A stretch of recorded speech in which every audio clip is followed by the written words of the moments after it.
Chandrasekhar brother మీ కొరకు సిద్ధపరిచిన slides అన్ని కూడా మనకి చూపిస్తారు. తండ్రి, ఈ సమయం బట్టి ఎంతో వందనాలు తండ్రి. సిపిఎం వేదిక బట్టి ఎంతో వందనాలు.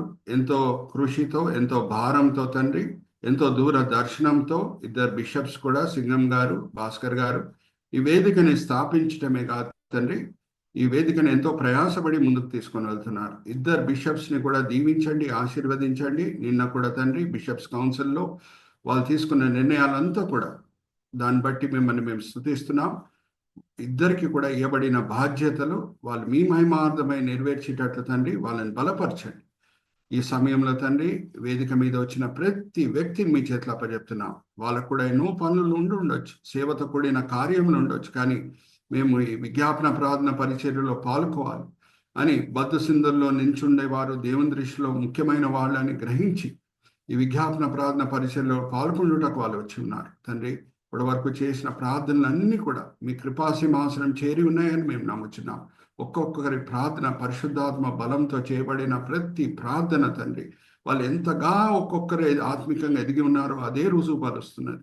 తండ్రి, ఇప్పటి వరకు చేసిన ప్రార్థనలన్నీ కూడా మీ కృపాసింహాసనం చేరి ఉన్నాయని మేము నమ్ముచున్నాం. ఇప్పుడు మేము వాక్యం ధ్యానిస్తుండగా మా ప్రతి మాట, ఆలోచన, క్రియ మీ మనసుకి సంతోషము, మీ పేరుకి మహిమ కలిగేటట్లు మీ కృప చూపించండి. ఈ విన్నపములు మేము యేసుక్రీస్తు పరిశుద్ధమైన నామములో వేడుకుంటున్నాం. ఆమేన్, ఆమేన్, ఆమేన్. పోయిన వారము నేను ఒక సబ్జెక్ట్ స్టార్ట్ చేశాను, కానీ అప్పుడే పవర్ కట్ అయింది. నాది మాత్రమే కాదు, వేరే పార్టిసిపెంట్స్ కూడా పవర్ కట్ అయింది. అందుకు మనం ముందుకు తీసుకొని వెళ్ళడానికి కుదరలేదు ఆ టాపిక్ని. లాటిన్ ఫ్రేజ్ ఒకటి ఉంది. ఆ ఫ్రేజ్ ఏంటంటే నెమో మోరిటరస్ ప్రెజెంటర్ మెంటర్.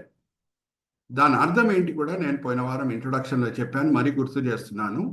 అదేంటంటే, a dying man will not meet his maker with a lie in his mouth. ఇక్కడ చూడండి, a man will not meet his maker with a lie in his mouth. దాని అర్థం అది. అంటే చివరి గడియలో పలికిన ప్రతి మాట అది సత్యమే అవుతుంది.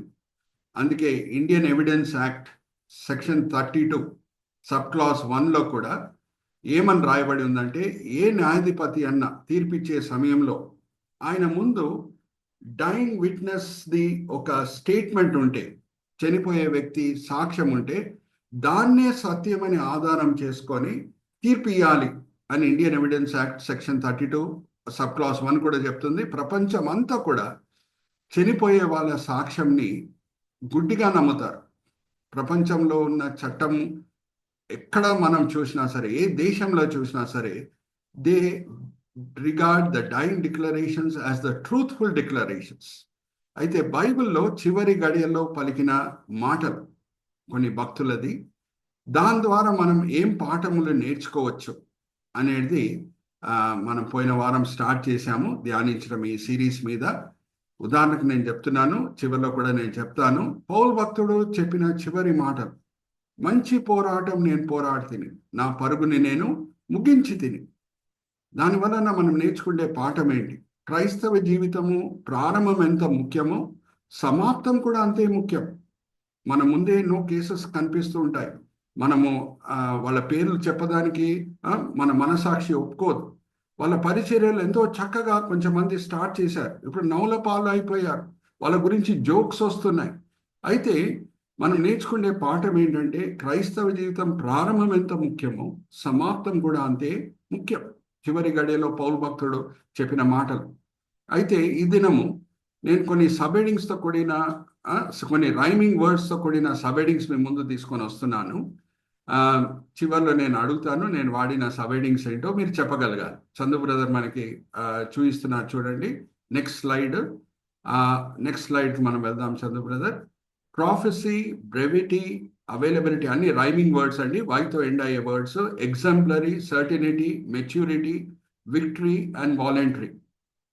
ఫుల్ 8 సబ్హెడింగ్స్ ని ధ్యానించడానికి బహుశా మనకు సమయం ఈరోజు సరిపోదు. కనీసం 3 అన్న మనము ధ్యానిద్దాము. Prophecy, brevity and availability. Prophecy, ఇప్పుడు నేను మిమ్మల్ని ఒక ప్రశ్న అడుగుతాను. మీరు Chandu brother, you can display all of us. మీరు నాకు చెప్పగలగాలి, యాకోబ్ అంటే అర్థం ఏంటి? యాకోబ్ అనే పేరు, దానికి అర్థం ఏంటి? మోసగాడు sir. Huh? Yaakov, what is the meaning of the word Jacob? మోసగాడు. మోసగాడు. వెరీ గుడ్, మోసగాడు. వెరీ గుడ్, రైట్ ఆన్సర్, మోసగాడు. అయితే ఆ మోసగాడు ఎవరెవరిని మోసగించాడు అనేది మనకి లేఖనంలో అన్ని విషయాలు రాయబడి ఉన్నాయి. నాన్నగారిని మోసగించాడు, అన్నయ్యని మోసగించాడు, మామగారిని మోసగించాడు. ఒక భార్య పట్ల ఎంత ప్రేమ చూపించాలో అంత చూపించట్లేదు. అయితే ఆ వ్యక్తి ద్వారా ఒక గొప్ప గంభీరమైన ప్రవచనం పరమ తండ్రి పలకగలుగుతాడా అనే ఒక ప్రశ్న మన మనసులో ఏర్పడుతుంది. ఆయన జీవితం ప్రారంభంలో మనం చూస్తే ఆయన ఎలాగున్నాడు అని మనం గమనిస్తే, ఆయన మోసగించే అలవాట్లను మనం చూస్తే, ఆయన ద్వారా ఒక ప్రాముఖ్యమైన పరిచర్య పరమ తండ్రి పలకగలుగుతాడా అనే డౌట్ మనకు వస్తుంది. ఆయన తండ్రి అయిన ఇసాకు ఆర్ గ్రాండ్ ఫాదర్ అయిన ఏబ్రహాము, వాళ్ళకు కూడా కలగని ధన్యత యాకోబుకి ఒకటి ఉంది. మరణ పడకలో చివరి గడియలో ఆయన రాబోయే మెస్సయ గురించి ప్రవచిస్తున్నాడు. Hallelujah, praise the Lord. Dying declarations అనే టాపిక్ మనం తీసుకున్నాం కాబట్టి, చివరి గడియలో పలికిన మాటలు అనే అంశాన్ని మనం తీసుకున్నాం కాబట్టి, యాకోబు ఒక్కొక్క కుమారుల గురించి ప్రవచిస్తున్నాడు. రాబోయే దినంలో మీ జీవితాల్లో ఇది జరుగుతుందని. కానీ యూదా గురించి చెప్తూ ఆయన చెప్పిన మాటలు ఏంటి ఒకసారి మనం చూద్దాం. మనోహర్ పాస్టర్ గారు చదివినిపిస్తారు. 46వ అధ్యాయం 10వ వచనం. Chandu brother, you can show us the slide. మరణ పడకలో ఉన్న యాకోబు, ఆయన చుట్టూ కుమారులు కూడా మనకు కనిపిస్తూ ఉంటారు. ఆ సమయంలో ఒక్కొక్క కుమారుడు గురించి చెప్తూ యూదా దగ్గర వచ్చినప్పుడు ఆయన పలికిన మాటలు ఏంటి? Chandu brother, you can show us. Is in the dyeing bed at that point of time, surrounded by Sons. ఇక్కడ చూడండి, మరణ పడకలో ఉన్న యాకోబ్ లెఫ్ట్ సైడ్ పిక్చర్ మనకు కనిపిస్తుంది. Chandu brother, you can point A cursor at it. ఆయన చుట్టూ ఆయన కుమారులు నిలిచి ఉన్నారు. ఆ సమయంలో ఆయన పలికిన ఒక గంభీరమైన ప్రవచన 46వ అధ్యాయం 10వ వచనం, సారీ 49వ అధ్యాయం 49వ అధ్యాయము 10వ వచనం. మనం షిలోహు వచ్చు వరకు యూదా యుద్ధ నుండి దండము తొలగదు, అతని కాళ్ళ మధ్య నుండి రాజదండము తొలగదు, ప్రజలు అతనికి విధేయులై ఉందురు. హల్లెలూయా, ప్రైజ్ ద లార్డ్. రక్షకుడు మెస్సయ్య యూదా గోత్రం నుంచే వస్తాడు అని దేవుడు యాకోబు ద్వారా పలికిస్తున్నాడు ఈ మాటలు. అదే యాకోబుకి దేవుడు స్వయాన ఒక అవకాశం ఇస్తే, నీ చాయిస్ ప్రకారంగా నువ్వు దీవించు అని అవకాశం ఇస్తే, బహుశా యోసేపుని పిలిపించి అన్ని దీవెనలు యోసేపుకే కలుగుతాయి అని బహుశా యాకోబు చెప్పేవాడేమో. ఇక్కడ పరిశుద్ధాత్మ నడిపింపు మనకు కనిపిస్తున్నది. పరిశుద్ధాత్మ దేవుడు యాకోబుని ఆయన స్వాధీనంలో పెట్టుకొని ఆయన నోటిమూరగా వాడుకుంటున్నాడు. హీబ్రీ భాషలో ప్రవక్తకి ఇవ్వబడిన పేరు ఏంటంటే నబీ. నబీ అంటే, ముస్లిమ్స్ కూడా చాలా మంది నబీ అనే పేరు వాడుతూ ఉంటారు. నబీ అంటే దేవుని నోటిమూర. అందుకే మనం గమనిస్తే, జాగ్రత్తగా వినండి, ఇది నేను పోయిన వారాలు ఎన్నో నెలల క్రితం కూడా మీతో పంచుకున్నాను. మన క్రిస్టియన్ బైబిల్స్ 3 భాగాలుగా విభాగించబడినాయి. చరిత్ర పుస్తకాలన్నీ కూడా ఆది కాండం నుంచి ఎస్తేర్ గ్రంథంలో మనకు కనిపిస్తుంది. అది మొదటి భాగం చరిత్ర. రెండోది కవిత్వము, యోబ్ గ్రంథం నుంచి పరమగీతం వరకు. దాని తర్వాత ప్రవచనాలు, అది మనకి ఇషయా గ్రంథం నుంచి మలకీ గ్రంథం వరకు కనిపిస్తుంది. కానీ యేసుక్రీస్తు ప్రభు వారు పరిచర్య చేసే సమయంలో, ఆది సంఘము పరిచర్య చేసే సమయంలో యూదులు ఎలాగా బైబిల్ని విభాగించారో అలాగా ఆది సంఘం కూడా అలాగే విభాగిస్తూ ఆ పద్ధతే వాడుతూ ముందుకు సాగింది. యూదులు ఎలాగ విభాగించారు? యూదుల బైబిల్లో కూడా మనకి ఆది కాండం నుంచి మలకీ గ్రంథం వరకు పుస్తకాలు కనిపిస్తాయి. కానీ వాళ్ళు ఎలాగ విభాగించారు? మొదటి భాగము ధర్మశాస్త్రం, రెండో భాగము ప్రవక్తలు, విడిగా ప్రవక్తలు, మూడవది రాతలు. మనము ధర్మశాస్త్రం భాగంలో మనం గమనిస్తే ఆది కాండం నుంచి ద్వితోపదేశ కాండం పుస్తకాలు మనకు కనిపిస్తాయి, 5 పుస్తకాలు. దాని తర్వాత ప్రవక్తల భాగం వస్తుంది. ప్రవక్తల భాగంలో యెహోషువ గ్రంథం నుంచి మలకీ గ్రంథం వరకు. మలకీ గ్రంథము యూదుల బైబిల్లో చివరి పుస్తకం కాదు. మనం సమయం అనుసారంగా క్రైస్తవంగా చరిత్ర ప్రకారంగా వెళ్ళాం కాబట్టి చివరి పుస్తకం మలకీ అని పెట్టాం. కానీ అక్కడ పరిశుద్ధాత్మ దేవుడు నడిపింపు ఎలాగుండిందంటే, ప్రవక్తల భాగంలో యెహోషువ గ్రంథం నుంచి మలకీ గ్రంథం వరకు మనకు కనిపిస్తుంది. దాని తర్వాత మూడో భాగము రాతలు, కీర్తనల నుంచి రెండో దినవృత్తాంతం వరకు. ఓకే, ఇప్పుడు జాగ్రత్తగా వినండి. యేసుక్రీస్తు ప్రభువారు కూడా పునరుద్ధానుడైన ప్రభు, అరే నా గురించి, నా పునరుద్ధానం గురించి ప్రవచనాలు లేవా? మీరు చదువుకోలేదా? ధర్మశాస్త్రంలో, ప్రవక్తల్లో, కీర్తనల్లో అంటారు. ధర్మశాస్త్రము, కీర్తనలు, ప్రవక్తలు అని అన్నారు. క్రిస్టియన్ ఆర్డర్ ఏంటంటే కీర్తనలు మధ్యలో ఉంటాయి, కానీ యూదుల బైబిల్లో మనం గమనిస్తే కీర్తనలు చివరి భాగంలో ఉంటుంది. ఒకసారి ఆ వాక్య భాగం కూడా మనోహర్ పాస్టర్ గారితో చదివిస్తాను. పునరుద్ధానుడైన ప్రభు పలికిన మాటలు, లూకాసు వార్త 24వ అధ్యాయం 44వ వచనం చదవండి మనోహర్ పాస్టర్ గారు. లూకాసు వార్త. దీని తర్వాత నేను ఒక ప్రశ్న అడగబోతున్నాను, అన్మ్యూట్ చేసుకొని ఆన్సర్ ఇవ్వండి. 24వ అధ్యాయం లూకాసు వార్త 44వ వచనం.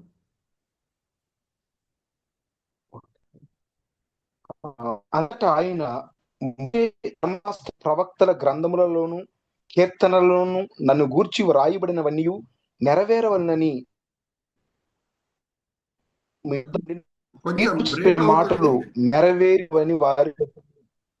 ఇంకొకసారి చదువుతారు. అలాగే సంధ్యారాణి గారు కూడా ఎప్పుడు చాలా అలర్ట్ గా ఉంటారు బైబిల్తో. కొంచెం బ్రేక్ అవుతుంది మనోహర్ గారి వాయిస్. ఇంకొకసారి చదువుతారండి. అంతటా ఆయన మోషే ధర్మశాస్త్రంలోను ప్రవక్తల గ్రంథములలోను కీర్తనలలోను నన్ను గూర్చి వ్రాయబడినవన్నీ నెరవేరవలనని నేను మీ యొద్ద ఉండినప్పుడు మీతో చెప్పిన మాటలు నెరవేరినవని వారితో చెప్పాను. హల్లెలూయా, ప్రైజ్ ది లార్డ్. ఇప్పుడు నేను అడిగే ప్రశ్న, కీర్తనలు మధ్యలో వచ్చిందా, చివరిలో వచ్చిందా? చివరిలో వచ్చింది. హల్లెలూయా, ప్రైజ్ ది లార్డ్. సో ఇప్పుడు నేను మన వాట్సాప్ గ్రూప్ లో కూడా పిక్చర్ పెడతాను, యూదులు ఎలాగా వాళ్ళ లేఖనంని విభాగించారో, ధర్మశాస్త్రం, ప్రవక్తలు, ఇంకా రాతలు అనేది. అక్కడ మనం గమనిస్తే దానియేలు గ్రంథం మనకు ఆశ్చర్యం పుడుతుంది. దానియేలు గ్రంథంలో అనేక ప్రవచనాలు ఉన్నాయి, కానీ దానియేలు గ్రంథము ప్రవక్తల పుస్తకం భాగంలో లేదు, కానీ రాతల్లో ఉంది. ఎందుకు రాతల్లో ఉంది అని మనం జూయిష్ రాబాయిస్ని మనం అడిగితే, నేను జూయిష్ రాబాయిస్తో కాన్స్టెంట్గా టచ్లో ఉంటాను, జూయిష్ బైబిల్ కామెంటరీస్ కూడా నేను చదువుతూనే ఉంటాను. ఎందుకు దానియేలు గ్రంథం ఇన్ని ప్రవచనాలు ఉన్న పుస్తకాన్ని మీరు ప్రవక్తల భాగంలో ఎందుకు పెట్టలేదు, రాతల భాగంలో ఎందుకు పెట్టారు అని అడిగితే వాళ్ళు ఇచ్చిన జవాబు ఏంటంటే, దానియేలు దేవుని చేత పొందిన ప్రవచనాలను రాశాడే కానీ ఎక్కడ నిలిచి ఉండి ఈ మాట పలకలేదు, ఇది యెహోవా వాక్కు అని. ప్రవక్తల్లో ఉన్న శ్రేష్టత ఏంటంటే, ప్రవక్తల భాగంలో ఉన్న పుస్తకాల్లో ఉన్న శ్రేష్టత ఏంటంటే, అక్కడ ఉన్న ప్రవక్తలందరూ కూడా ఆత్మశక్తితో నోరు విప్పి శక్తితోనూ అధికారంతోనూ ఇది యెహోవా వాక్కు అని పలికి దాని తర్వాత ప్రవచించారు. Hallelujah, praise the lord. Are you all understanding? అందుకే యూదులు ధర్మశాస్త్రంకి, ప్రవక్తలకి ఎంత ప్రాముఖ్యత ఇస్తారో మూడో భాగము రాతలకి ఇయ్యరు. ఉదాహరణకు నేను చెప్తున్నాను, ఒకసారి 2 వాక్య భాగం నేను చదివిపిస్తాను. అంటే మూడో భాగం కీర్తన నుంచి రెండో దినవృత్తాంతం వరకు కూడా దేవుని వాక్యమని నమ్ముతారు, కానీ ఎంత ప్రాముఖ్యత ఇయ్యాలో ఈ మూడో భాగంకి ఇయ్యరు. ఎందుకంటే అక్కడ ఇది యెహోవా వాక్కు అనే మాటలు కనిపించట్లేదు కాబట్టి. ఓకే, యేసుక్రీస్తు ప్రభువారి కొండ మీద ప్రసంగంలో ఏమంటున్నారు? ఈ వాక్య భాగం మనోహర్ పాస్టర్ గారితో చదివించిన తర్వాత నేను ఒక క్వశ్చన్ అడగబోతున్నాను. చదవండి మనోహర్ పాస్టర్ గారు. 7వ అధ్యాయం 12వ వచనం, మత్తయి సువార్త 7వ అధ్యాయం 12వ వచనం. కావున మనుషులు మీకు ఏమి చేయవలని కోరుదురో అలాగుననే మీరును వారికి చేయుడి, ఇది ధర్మశాస్త్రమును ప్రవక్తల ఉపదేశమై ఉన్నది. ఇది ధర్మశాస్త్రము ప్రవక్తల ఉపదేశమై ఉన్నది. రాతలని చెప్తున్నారా ప్రభువారు? రాతల భాగంని తీసుకొని రావట్లేదు. ఆర్ యు ఆల్ విత్ మీ? దాని తర్వాత పౌలు, బర్నబా ఎక్కడ ఏ పట్టణంకి వెళ్ళినా సరే యూదుల సమాజ మందిరం నుంచే సువార్త బోధించడం ప్రారంభం చేస్తారు. అయితే వాళ్ళు మొదటి ఆత్మిక దండయాత్రలో ఒక యూదుల సమాజ మందిరంలో ఏం చదివారో మనం చూద్దాం. అక్కడ ఉన్న నాయకులు చదివిన తర్వాత పౌల్ని కొన్ని హెచ్చరిక మాటలు పలకండి అని అంటున్నారు. అపోస్తల కార్యం 13వ అధ్యాయం 15వ వచనం ఒకసారి చదవండి. అపోస్తల కార్యం 13వ అధ్యాయం 15వ వచనం. ధర్మశాస్త్రమును ప్రవక్తల లేఖలను చదివిన తరువాత సమాజ మందిర అధికారులు, సహోదరులారా, ప్రజలు మీరు ఏదైనా బోధ చెప్పవలనని ఉన్న యెడల చెప్పుడని వారికి వర్తమానము చేరి థ్యాంక్ యూ. ఇప్పుడు ధర్మశాస్త్రము ప్రవక్తల నుంచి చదివిన తర్వాత ఉంది, రాతల నుంచి చదివినట్టుందా అడుగుతున్నా మిమ్మల్ని. You mean answer. లేదు సార్, లేదు సార్. రాతల నుంచి చదవలేదు కదా. రాతల భాగము అని అంటే కీర్తన గ్రంథం నుంచి 2వ దినవృత్తాంతం. సో వీళ్ళు ఎందుకు ఇది ఇంత ప్రాముఖ్యత ఇస్తారు అని అంటే, ఈ భాగంలో ఇది యెహోవా వాక్కు అనే మాట మనకు కనిపిస్తుంది. యెహోవా ఆత్మ చేత పలికిన మాటలని వాళ్ళు నమ్ముతారు. సో ఈ యాకోబు ఎవరు? ఆయన నోటి ద్వారా ఎన్నో అబద్ధాలు పలికాడు. ఇప్పుడు పరిశుద్ధాత్మ శక్తి చేత ఆయన చివరి గడియలో పలికిన మాటలేంటి? మెస్సయ్య యూదా గోత్రం నుంచే వస్తాడు అని అంటున్నాడు. రక్షకుడు యూదా గోత్రం నుంచే వస్తాడు అని అంటున్నాడు. రాజదండము యూదా గోత్రం నుంచి తప్పిపోదు అని అంటున్నాడు. ఇజ్రాయెల్ దేశం చరిత్రలో అందరికంటే గొప్ప రాజు దావీదు వచ్చాడు యూదా గోత్రం నుంచి. ఇంకా మనం గమనిస్తే ఆ యూదా గోత్రము దావీదు రాజు వంశావళిలని రక్షకుడైన యేసు పుడుతున్నాడు. ఈ ధన్యత ఈవెన్ అబ్రహాంకి కలగలేదు. ఈ చివరి గడియలో పలికిన మాటలు, రక్షకుడు యూదా గోత్రం నుంచి వస్తాడనే మాటలు అబ్రహాము పలకలేదు, ఇంకా ఈసాకు కూడా పలకలేదు. మెస్సయ్య ఎక్కడి నుంచి వస్తాడు, రక్షకుడు ఎక్కడి నుంచి వస్తాడు అనే మాటలు వాళ్ళు కూడా పలకలేదు. కానీ యాకోబు పలికాడు. అంటే యాకోబు ప్రారంభం ఎలాగుండింది మనకందరు కూడా తెలుసు, మోసగాడు.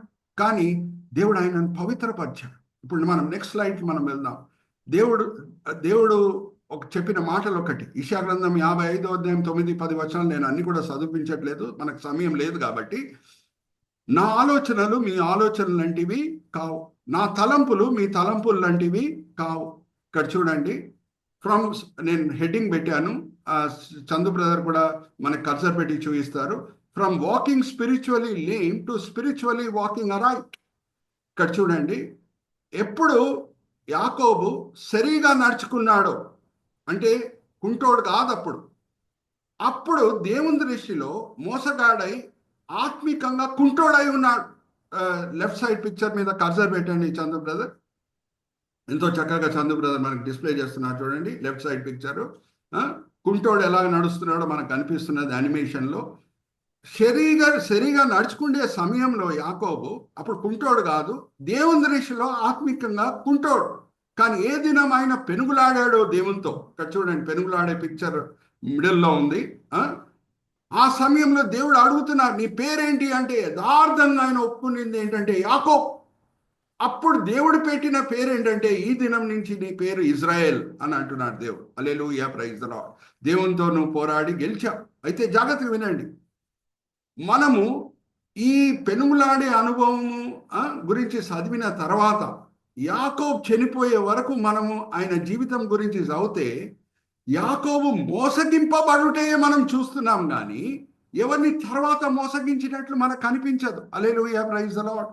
ఆయన ప్రియమైన కుమారుడు యోసేపు చనిపోయాడు అని ఆయన వేరే కొడుకులు అంటే యోసేపు అన్నలు ఒక బట్టను తీసుకొని వచ్చి, ఆ బట్ట మీద అంతా కూడా రక్తం పూసి తీసుకొని వచ్చి, చూడు యోసేపు ఏదో మృగం తినివేసేసింది అని చూయించి ఆయనను మోసగిస్తున్నారు. ఇంకా ఆ కష్టమైన పరిస్థితుల ద్వారా ప్రయాణమైన యోసేపు మొదటిగా చాలా ప్రేమించిన రాహేల్ చనిపోతుంది. దాని తర్వాత యోసేపు చనిపోయాడని అనుకుంటున్నాడు. మానసికంగా బాగా ఆ నొప్పిని అనుభవించిన యాకోబు ఆ కష్టమైన పరిస్థితుల ద్వారా ప్రయాణమై పవిత్రపరచబడి, హల్లెలూయా, ప్రైజ్ ది లార్డ్, చివరి గడియలో పలికిన గంభీరమైన ప్రవచనం ఏంటంటే, మెస్సయ్య ఎవరి ద్వారా వస్తాడు, ఏ గోత్రం ద్వారా వస్తాడు. ఆ కష్టమైన పరిస్థితులు ఏం చేసినాయి? యాకోబుని పవిత్రపరిచినాయి. హల్లెలూయా, ప్రైజ్ ది లార్డ్. దుఃఖంతో కూడిన అనుభవాలు మనల్ని పవిత్రపరుస్తాయి. అందుకే పౌలు భక్తుడు ఏమంటున్నాడు, నేను శ్రమల వలన అతిశయిస్తున్నాను, ఎందుకంటే శ్రమ నాలో అనేక మంచి గుణములని పుట్టిస్తుంది అని అంటున్నాడు. ఒకసారి మనం చూద్దామా? మనోహర్ పాస్టర్ గారు చదివి వినిపిస్తారు. రోమిలికి రాసిన పత్రిక 5వ అధ్యాయం 3-4 వచనాలు చదవండి మనోహర్ పాస్టర్ గారు. శ్రమలు ఏం చేస్తాయి? మనల్ని ఇంకా పవిత్రపరుస్తాయి. హల్లెలూయా, ప్రైజ్ ది లార్డ్. రోమిలికి రాసిన పత్రిక 5వ అధ్యాయం 3-4 వచనాలు. అంతేకాదు శ్రమ ఓర్పును, ఓర్పు పరీక్షను, పరీక్ష నిరీక్షణను కలగచేయునని ఎరిగి శ్రమల యందును అతిశయపడుదుము. శ్రమలయందు నేను అతిశయిస్తున్నాను అని అంటున్నాడు. ఎందుకంటే ఎన్నో మంచి గుణములు నాలో పుడుతున్నాయి దాని వలన. ఒకసారి ఆలోచించండి. మిమ్మల్ని ఒక ప్రశ్న అడుగుతున్నాను. యాకోబు భౌతికంగా కుంటోడైన తర్వాత, హల్లెలూయా, ప్రైజ్ ది లార్డ్, శారీరక నొప్పి అనుభవిస్తూ, మానసిక నొప్పి అనుభవిస్తూ, దేవుని దృష్టిలో సరిగా నడుచుకోవటం నేర్చుకున్నాడు. హల్లెలూయా, ప్రైజ్ ది లార్డ్. ఎప్పుడు భౌతికంగా సరిగా నడుచుకున్నాడో ఆ సమయంలో ఆత్మికంగా కుంటివాడు. కానీ ఎప్పుడు భౌతికంగా కుంటటం స్టార్ట్ చేశాడో, మానసిక నొప్పిలకి గురి అయ్యాడో, అప్పుడు దేవుని దృష్టిలో ఆత్మికంగా సరిగా నడుచుకోవటం నేర్చుకున్నాడు. హల్లెలూయా, ప్రైజ్ ది లార్డ్. నా ఆలోచనలు మీ ఆలోచనలు లాంటివి కావు, నా తలంపులు మీ తలంపులు లాంటివి కావని దేవుడు అంటున్నారు. ఆ పవిత్రపరచబడిన యాకోబు నోటి నుంచి ఇప్పుడు అబద్ధాలు రావట్లేదు. కానీ ఆ మోసగాడు, ఒక సమయంలో ఉన్న మోసగాడు నోటి నుంచి ఇప్పుడు అబద్ధాలు రావట్లేదు, కానీ గంభీరమైన ప్రవచనం వస్తున్నది. Hallelujah, praise the Lord. Dying declaration of Jacob, Messiah will come through the tribe of Judah. నేను ఎప్పుడు మీతో పంచుకుంటూ ఉంటాను, మన దేవుడు ఏమై ఉన్నాడో దాన్ని బట్టి ఆయనని మనము స్తుతించాలి, ఆరాధించాలి అని. నేను ఎప్పుడు చెప్పే విషయం మరి గుర్తు చేస్తున్నాను, నెక్స్ట్ స్లైడ్ చూపించే ముందు. అదేంటంటే, దేవుడు మనకు అప్పచెప్పిన అన్నిటికంటే ప్రాముఖ్యమైన పరిచర్య ఆయనను ఆరాధించే పరిచర్య.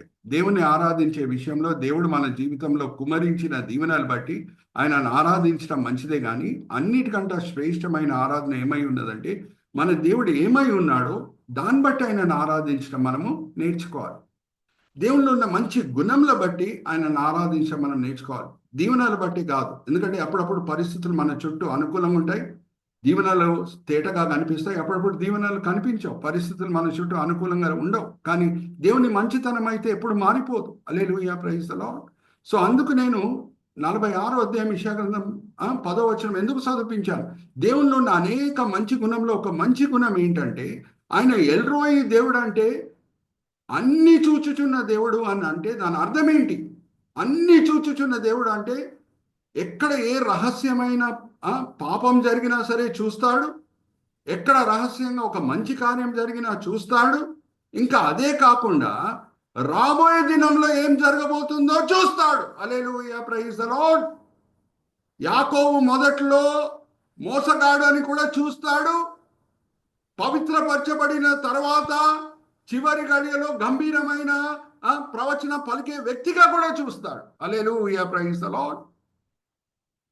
That is the greatness of our God. El Roi దేవుడు అంటే జస్ట్ అన్ని ప్రజెంట్లో చూడటమే కాదు, ఫ్యూచర్లో ఏం జరుగుతుందో అది కూడా మన దేవుడు చూస్తారు. హల్లెలూయా, ప్రైజ్ ది లార్డ్.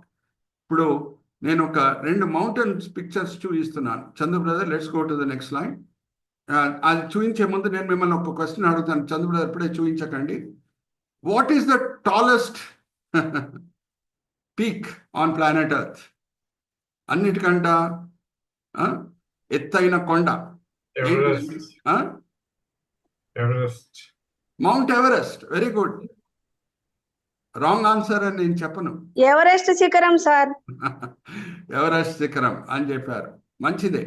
కానీ మీరు ఒకసారి మరి గూగుల్లో కూడా క్రాస్ చెక్ చేయండి. ఇప్పుడు నేను మీకు నెక్స్ట్ పిక్చర్ చూపిస్తున్నాను.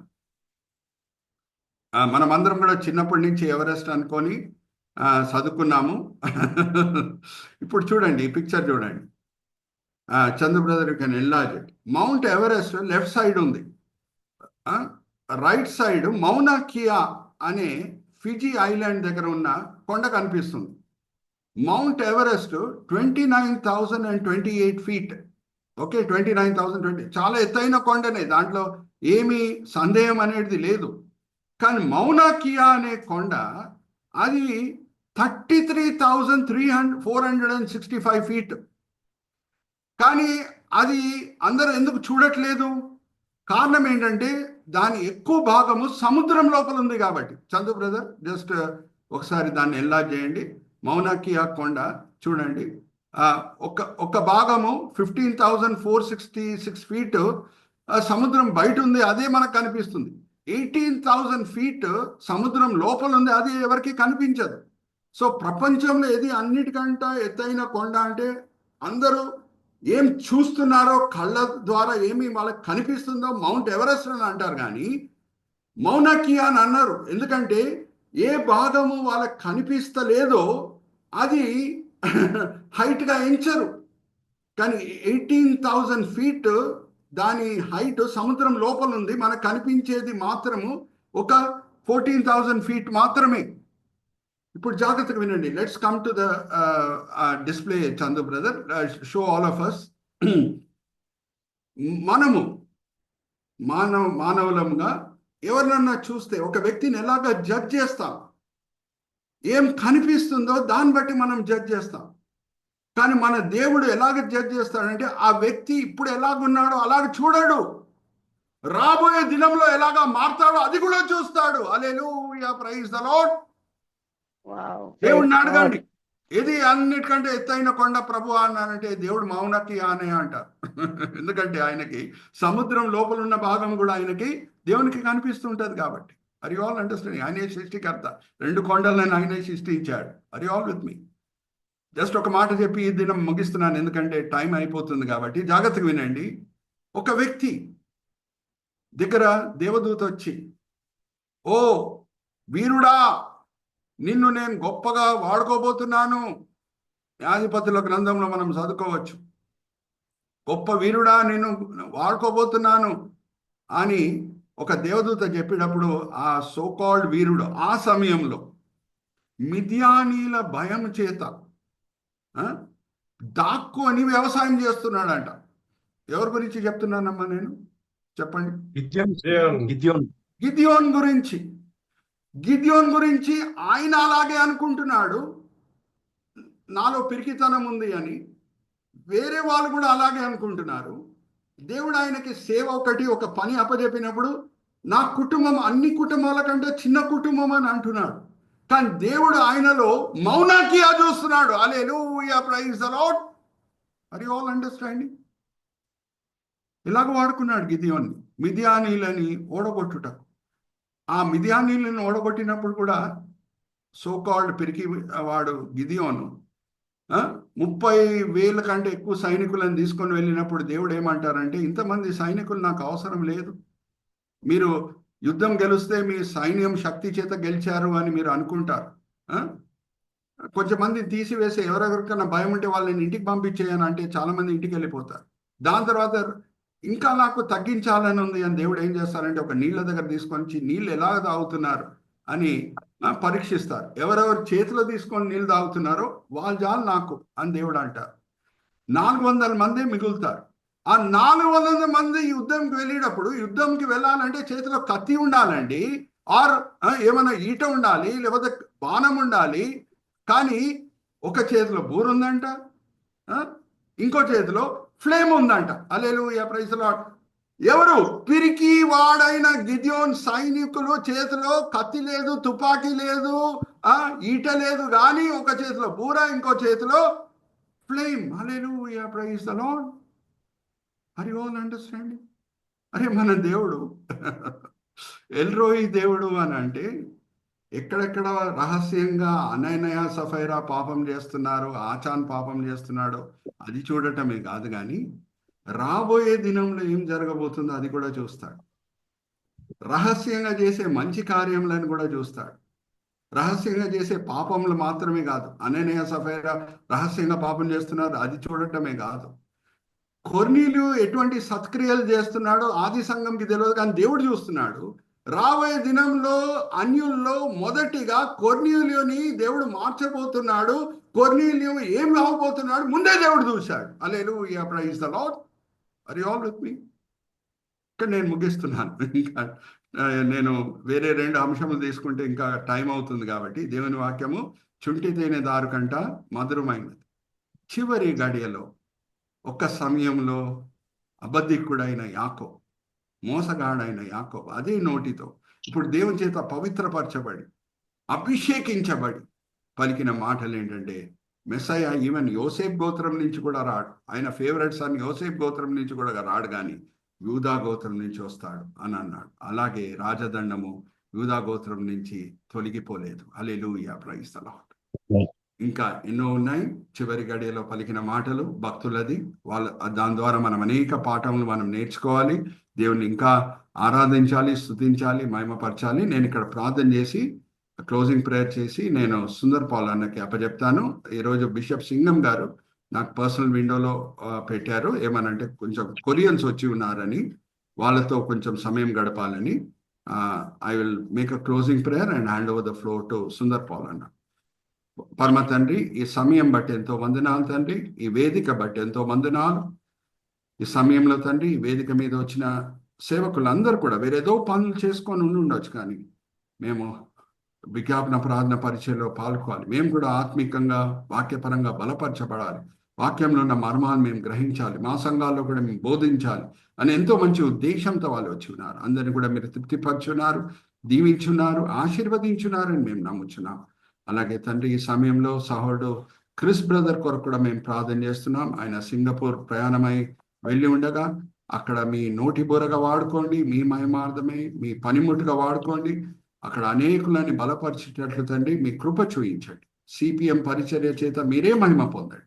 ఈ విన్నపములు మేము యేసుక్రీస్తు పరిశుద్ధమైన నామములో వేడుకుంటున్నాం. ఆమేన్, ఆమేన్, ఆమేన్.